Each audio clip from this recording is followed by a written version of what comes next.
చచ్చా నా కొడకల్లారా, మీరు పోలీసులు కారని నాకు ముందే తెలుసురా.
హరిగాన్ని పోలీసులు పట్టుకుపోయారు అంటే వాడెవడో పెద్ద రౌడీ అయి ఉంటాడన్నమాట.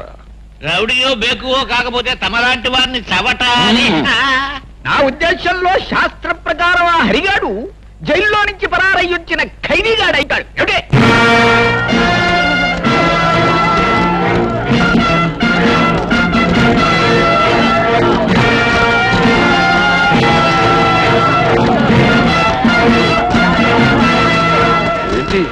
ఏంటయ్యా ఈ ఘోరం?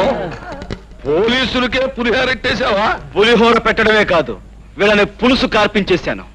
ఎందుకో తెలుసా? వీళ్ళు నిజమైన పోలీసులు కారు గనక. రాయ్, మీరు ఎవరు మిమ్మల్ని పంపించారో వీళ్ళందరికీ తెలిసేలా చెప్పకపోతే మీ బంతగిన కీళ్లు తీసి బంతడాడేస్తారు. చెప్పండి. ఈయన గారు డబ్బిచ్చి హరిబాబుని చంపన్నారండి. అదిగో ఆయిల్ అంటే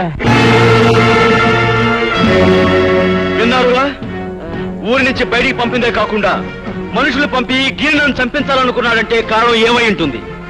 అతని పాపాలు తప్పులు నేను బయట పెడతానేమన్న భయంతోనే ఈ పని చేశాడు. ఏమైనా ఈ కారణంగా అసలు దుర్మార్గుడు ఎవరో మీకు తెలిస్తే నాకు అంతే చాలు. రాయుడు, ఆ ధర్మపీఠం మీద కూర్చుని నీ వంశోద్ధారకు చేసే ఈ ఘనకార్యానికి శిక్ష ఎవడో చెప్పు. కూర్చోనక్కర్లేదు. గిరి, పిలిచారా నాన్న? నువ్వు వేసిన దిక్కుమాలిన దైద్ర కొట్టేతులని బెడిసికొట్టాయి. నా పెద్ద మనిస్తారా నిలబెట్టుకోవడానికి నేను సాచి లెంపగా కొట్టాల్సి వచ్చింది. కొట్టాను, తప్పలేదు. ఇదిగో చూడు, నువ్వు ఈ ఊళ్ళో ఉంటే నేను తలెత్తుకు బతకలేను. నా మాటిని మీ అమ్మమ్మ గారి ఇంటికి ఆ టౌన్కి తగలడు. ఇదిగో, అక్కడ నువ్వు తిని కూర్చోవడం కాదు, కొంచెం చెంపడాలి. ఏమిటది? ఏంటంటే ఆ ముసలయ్య గారి ఇల్లు బేరం పెట్టడం, దాన్ని కొండం దగ్గర నుంచి కూడా నాకు రకమైన అనుమానం పీకుతుంది. ఆ ముసలయ్య గారు టౌన్ లోనే ఉన్నట్టు మనకు ఒక కబురు వచ్చింది. అంచేత నువ్వు సందులు గొంతులు పేటలు శ్రమ అనుకోకుండా తిరిగి రాత్రింబగళ్ళు ఆ ముసలయ్య గారు ఏంటో, ఎక్కడుంటాడు, పరిస్థితి ఏంటో వాకప్ చేసి చెప్పాలి. అప్పుడైనా నాకు ప్రయోజకుడైన కోరుకుంటాడని సంతోషిస్తాను. ఏంటి? అలాగే.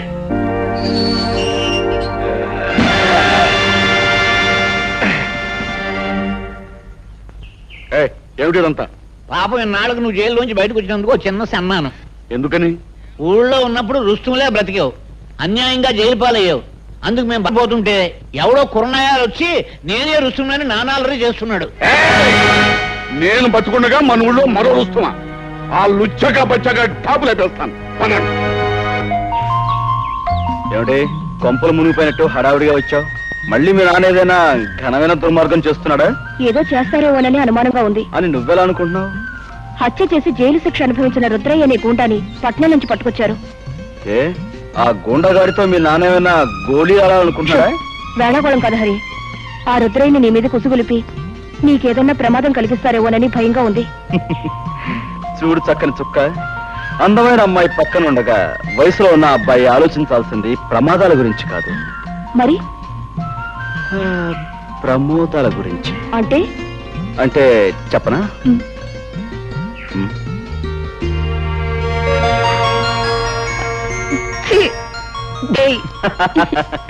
ఏమండి ఇది విన్నారా?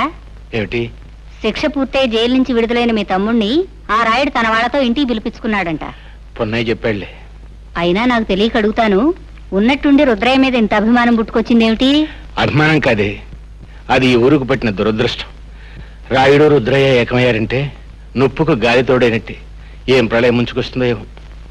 ఒరే రుద్రయ్య బాబు, చికెన్ ముక్కని కటిక్కిన కొరికేయడం కాదు, ఆ అరిగాడిని పేక్ కొరికేసి రక్తం తాగేయాలరా. నా బొంద జైల్లో చెప్పకూడదు తిని పొలం మీద రెచ్చిపోతున్నాడు తప్ప హరిగాని ఏమీ చేయలేడు. పైగా వాడే మనోడిని నవిలి ఊసేస్తున్నాడు.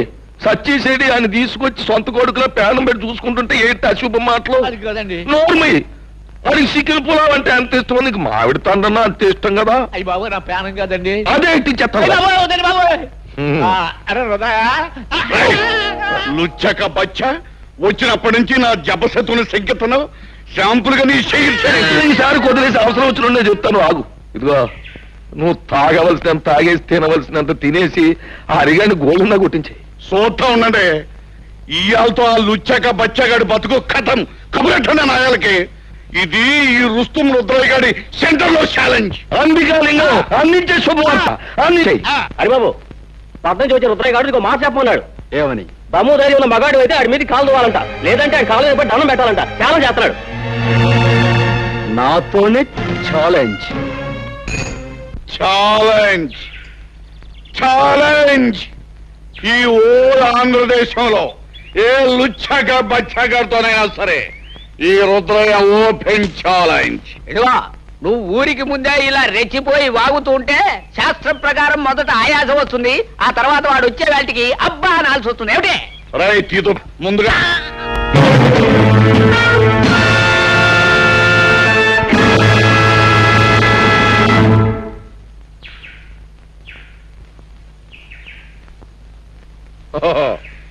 నువ్వేనా లుచ్చక బచ్చగడివి? నన్నే దెబ్బతీయాలనుకుంటున్నావు అన్నమాట. ఆ లుచ్చ కోతలాపు, దెబ్బ తీస్తానో లేదో ఇప్పుడే చూపిస్తా. అగా ప్రజలందరికీ, పెద్దలు అనిపించుకునే వారికి నేను ఒక మాట చెప్పాలి. ఈ పందెంలో నేనే నెగ్గితే నన్ను మీలో ఒకడిగా, మీ వాడిగా చూసుకోవాలి. లేకపోతే ఈ ఊరే వదిలి శాశ్వతంగా వెళ్ళిపోతాను. సమ్మతమేనా? అలాగే నన్ను తీర్మానించడమైనది.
ఆ సంచిలో నేను పట్టుకుంటాను.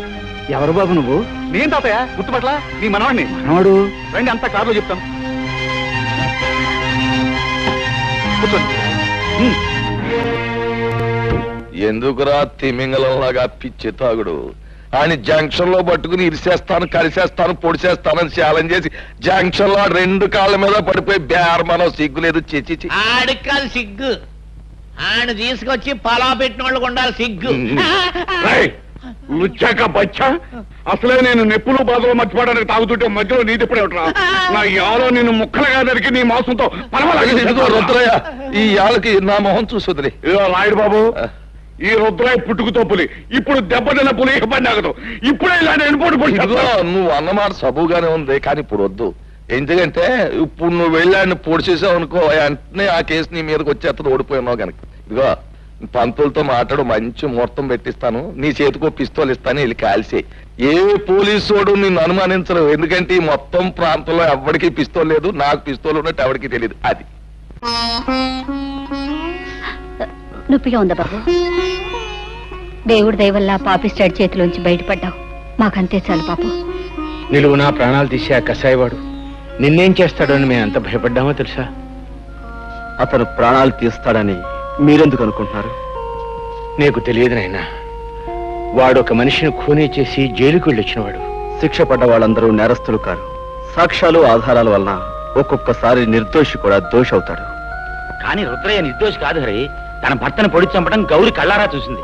ఆ తర్వాత తన ఇంట్లోంచి కంగారుగా పారిపోవడం బావ చూశాడు. అవును బాబు, మీరు తెలియని నిజాన్ని సాక్ష్యంగా చెప్పారు. ఆ గౌరీ తప్పనిసరి పరిస్థితుల్లో అబద్ధాన్ని సాక్ష్యంగా చెప్పింది. కానీ ఆమె భర్తని ఆ రాయుడు కత్తితో పొడిచి చంపటం నేను కళ్ళారా చూశాను. నువ్వు చూసావా? అంటే నువ్వు అప్పుడు బాబు నువ్వు?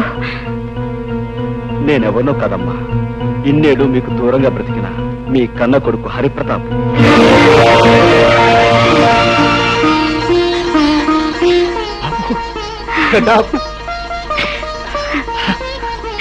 బాబు, ఇన్నాళ్ళు మా కళ్ళ ముందే ఉంటూ ఈ నిజాన్ని ఎందుకు దాచావురా? నిన్ను చూసిన దగ్గర నుంచి నా కన్న మనసు ఏదో తెలియని బాధతో ఎంత తల్లడిల్లిపోయిందో తెలుసా? ఇన్నాళ్ళు ఎందుకు చెప్పలేదురా? అమ్మా, నాకు మిమ్మల్ని చూడగానే నిజం చెప్పాలని, అమ్మా నాన్న అని పిలవాలని ఎంతగానో అనిపించింది.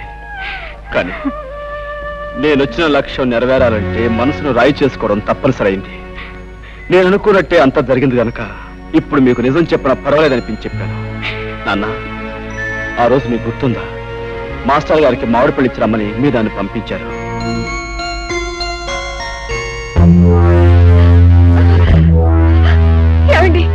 ఏమిటండి దౌర్జన్యం? చెబుతాం. ఏమయ్యా హెడ్ మాస్టర్, స్కూల్ సొమ్ము తిన్నానే అనుకో, మరి నేను హెడ్ మాస్టర్ని జయించినోండి కదా, అభిమానంతో ఆ విషయాన్ని కడుపులో పెట్టుకోవాలి గాని పైయోళ్ళకు ఉత్తరాలు రాస్తావా? పసిపిల్లల చదువు కోసం, స్కూల్ అభివృద్ధి కోసం ప్రభుత్వం గ్రాంట్ చేసిన నిధుల్ని నువ్వు అలా తినేటు అన్యాయం కాదంటావా పాపాత్ముడా?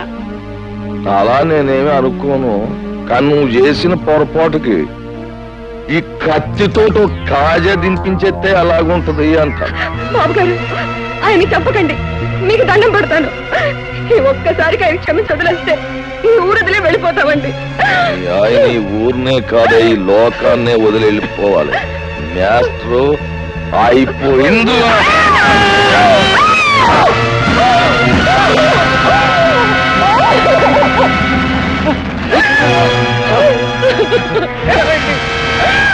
రాముడు, ఆ కూర నా కొడుకుని పట్టుకుంటారు. ఈ కూలికి సాక్ష్యం ఉండకూడదు. ఇదిగో ఈ సంగతి ఎక్కడైనా కూసావా నీకు నీ బిడ్డకి నీ మొగుడుగతే పడద్ది.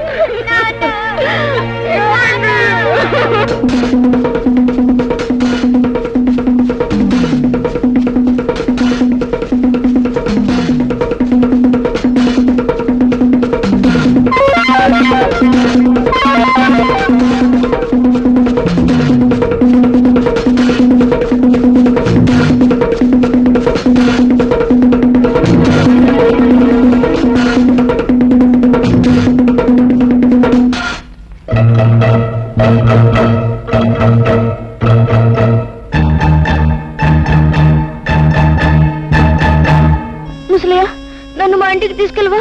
రాయుడు మాస్టర్ పొడి చంపేశాడు. నువ్వు ఊళ్ళోకి వెళ్తే వాళ్ళు నేను బతకనివ్వరు. రా చెప్తాను. అంటే నీ ప్రాణం కాపాడి నిన్నంత వాణి చేసింది మన పాలేరు ముసలయ్య అన్నమాట. మనం పెట్టిన అన్నం తిన్న విశ్వాసానికి మనకెంత ఉపకారం చేశాడండి. ఆ రాత్రికి రాత్రే నన్ను పట్టణం చేర్చాడు ముసలయ్య. తను ఏదో కూలీ నాలి చేసుకుంటూ నాకింత అన్నం పెట్టేవాడు. గౌరీ భర్తను హత్య చేసినందుకు బాబాయ్కి శిక్ష పడిందని తెలిసాక ముసలయ్య నన్ను ఒకసారి జైల్లో నా బాబాయ్ దగ్గరికి తీసుకెళ్ళాడు. బాబు హరి, బాబాయ్ నువ్వేం తప్పు చేసావు? నేను జైల్లో పెట్టారు. నేనే తప్పు చేయలేదు బాబు. తప్పు చేసిన వాళ్ళు తప్పించు పడిపోయారు. నేను పట్టుబడిపోయాను. రుద్రయ్య బాబు, మాస్టర్ నా రాయుడు పొడి చంపడం హరిబాబు కళ్ళారా చూశాయట. అవును బాబాయ్, మాస్టర్ రావుడు పట్టుకుంటే రాయుడు పొడి చంపేశాడు. నాకు కోపం వచ్చి రాయి తీసుకుంటాను. దాంతో రావుడు నా వెంటబడ్డాడు. ఆ రాముడికి దొరకకుండా నేనే తప్పించాను. అక్కడుంటే ప్రమాదాన్ని పట్టణం తీసుకొచ్చాను. బాబు, హరిబాబు చూసిన నిజాన్ని బయట పెడితే మీకు శిక్ష తప్పుతుంది కదా. లాభం లేదు ముసలయ్య. పెద్దలందరూ తప్పుడు సాక్ష్యాలు చెప్పాక, ఆ గుడి న్యాయస్థానం దాన్ని నమ్మి నాకు శిక్ష వేశాక, నిజం చూసిన ఈ పసివాడి సాక్ష్యం నా చట్టం ముందు చెల్లదు. ఆ రోజు రాత్రి వీధిలోకి రావటమే నా దురదృష్టం. మాస్టారు భార్య ఏడుపు విని ఏం జరిగిందోనని ఆ ఇంట్లోకి వెళ్ళాను. నెత్తుట మడుగులో ఉన్న మాస్టారుని, కన్నీటితో ఉన్న తన భార్యను చూసి 10 మందిని పిలవాలని బయటకు పరిగెత్తుకొచ్చాను. రాయుడు మనుషులు నన్ను పట్టుకున్నారు. దూరం నుంచి మా అన్నయ్య చూశాడు. నిజం తెలియని మా అన్నయ్య కోర్టులో నేనే నేరస్తుని చెప్పాడు. కానీ అంతా తెలిసిన మాస్టారు భార్య ఎందుకనో అబద్ధం చెప్పింది. బహుశా దిక్కులేని ఆడదాన్ని రాయుడు మనుషులే బెదిరించి అబద్ధం చెప్పించుంటారు. ముసలయ్య, జైల్లో పడటం వల్ల నా జీవితంలో కొంత పోగొట్టుకున్నానే తప్ప అంతా పోగొట్టుకుని అంతమైపోను. ఏదో ఒక రోజున బయటకు వస్తాను. ఆ రోజున ఆ రాయుడు పాపం పండి తీరుతుంది. ముసలయ్య, నాకు సాయం చేస్తాను. తప్పకుండా బాబు గారు, ఏమిటో చెప్పండి. మా ఇంటికి వెలుగు, మా కంటికి దీపం మా హరిబాబు. వీణ్ణి పెద్ద చదువులు చదివించి నీతికి న్యాయానికి నిలబడే మనిషిలా తయారు చేసి మా వంశం పేరు ప్రతిష్టలు నిలబెట్టేలా మన ఊరిని తీర్చిదిద్దేలా తయారు చేయాలి. వాడి చదువు కావలసిన డబ్బు నేను జైల్లో ఉండి రాళ్లు కొట్టి కష్టపడి సంపాదించి పంపిస్తాను. చెయ్యని నేరానికి శిక్ష అనుభవించాడు బాబాయ్. ఇన్నేళ్లు ఆయన కాయ కష్టం మీదే బ్రతికాను. ఇంత వాణ్ణయ్యాను. నేను ఎంత పాపిష్టోనిరా బాబు. ఈ ఊళ్ళో జరుగుతున్న అన్యాయాల్ని, అక్రమాలను ఎదుర్కొంటూ అందరికీ అండగా ఉండే మీ బాబాయ్ దోషి అని నమ్మాను. తప్పుడు సాక్ష్యం చెప్పి చేతులారా జైలుకు పంపించాను. వాడిని క్షమించమని అడిగితే తప్ప నాకు మనశ్శాంతి లేదురా. మీ బాబాయ్ ఎక్కడున్నాడు? మా ఇంట్లోనే ఉన్నారు మావయ్య గారు. నువ్వా? ఎంతసేపు వచ్చి? నీ గురించి, గతంలో మా నాన్న చేసిన నేరాల గురించి, అందుకు అన్యాయంగా దోషిని ముద్ర వేయించుకున్న మీ బాబాయ్ గురించి చెప్తున్నప్పుడే వచ్చాను హరి. ఇంతకాలం నేను ఒక స్వార్థపరుడు కూతుర్నని సిగ్గుపడేదాన్ని. ఇప్పుడు ఒక హంతకుడు బిడ్డనని తెలిసి అవమానంతో బాధపడుతున్నాను. నిజంగా నాకు మీలాంటి మంచి మనుషుల మధ్య నిలబడే అర్హత కూడా లేదు. నేను వెళ్ళిపోతా. చూడమ్మా పద్మ, పిచ్చి పిల్ల, అవేం మాటలమ్మా. మీ నాన్న చేసిన తప్పులకు నువ్వెందుకు బాధపడటం? నువ్వు ఆయన రక్తం పంచుకు పుట్టావే గాని బుద్ధులు గుణాలు పంచుకోలేదుగా.